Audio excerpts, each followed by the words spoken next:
మనం కూడా కొన్ని సందర్భాల్లో కాస్త పెద్దోళ్ళుగా ఉన్నటువంటి వారిని గౌరవించి కొన్ని దేవునికి వ్యతిరేకమైన పనులు చేస్తూ ఉంటాం. చేయకూడదు. చేయిస్తే ఏమైందంటే ఆ రాత్రంతా వాళ్ళు చేశారు, చేపలు పడ్డాయా ఏమండి, పళ్ళా చేపలు.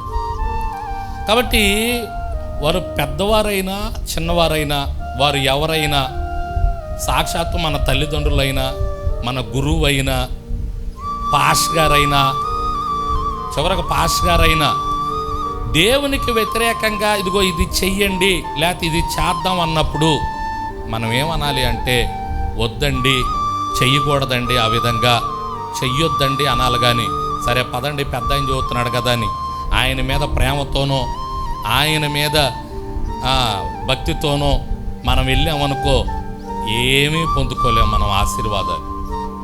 టైం వేస్ట్ అయిపోద్ది అనవసరంగా. కష్టం. ఆ రాత్రి అంతా నిద్రపోల పాపం వాళ్ళు.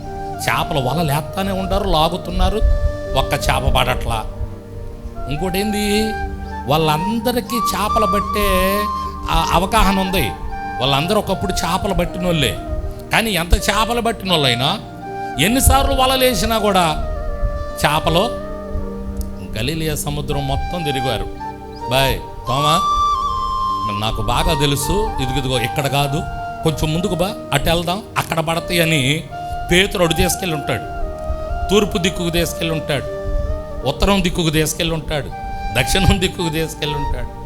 ఎటు వెళ్ళినా కూడా ఒక్క చేప పడతలా. అప్పుడు ఆలోచన వచ్చి ఉంటుంది నాకు తెలిసి, బాయ్ మనం ఏదో రాంగ్ స్టెప్ వేసాం, ఇది కరెక్ట్ కాదు, యేసయ్యమ్మ మనకి మాట అసలు చెప్పలా, ఆయన చేపలు పట్టొద్దు అన్నాడు, మనమేమో చేపలు పడతానికి అని వాళ్ళకి మనస్సులో ఒకవైపు కొంచెం ఆలోచన ఉన్న, కొంచెం కామన్ సెన్స్ ఉన్న కూడా అర్థమైంది కదా, అర్థమయ్యే ఉంటుంది. మన జీవితాల్లో కూడా చాలాసార్లు మనకు కూడా ఇది అర్థమయ్యే ఉంటుంది. నేను దేవుడు చెయ్యొద్దన్న పని చేశాను కాబట్టే కదా ఇది కోల్పోయాను, ఇది కష్టపడ్డా కూడా నాకు ప్రయోజనం లేదు, ఈ పని చేసినా కూడా నేనేం పొందుకోలేకపోయాను. స్తోత్రం చెప్పండి ఒకసారి గట్టిగా. అర్థమవుతుందిగా నేను చెప్పేది? అర్థమవుతుందా? వారు ఎవరైనా సరే అండి, నెంబర్ 1 ఇది బాగా గుర్తుపెట్టుకోండి. మీ తల్లి అయినా మీ తండ్రి అయినా లేకపోతే మీ పిల్లలైనా ఎవరిని బట్టి కూడా మనం దేవునికి వ్యతిరేకంగా మనం నడుచుకోకూడదు, దేవునికి వ్యతిరేకంగా మనం చేయకూడదు.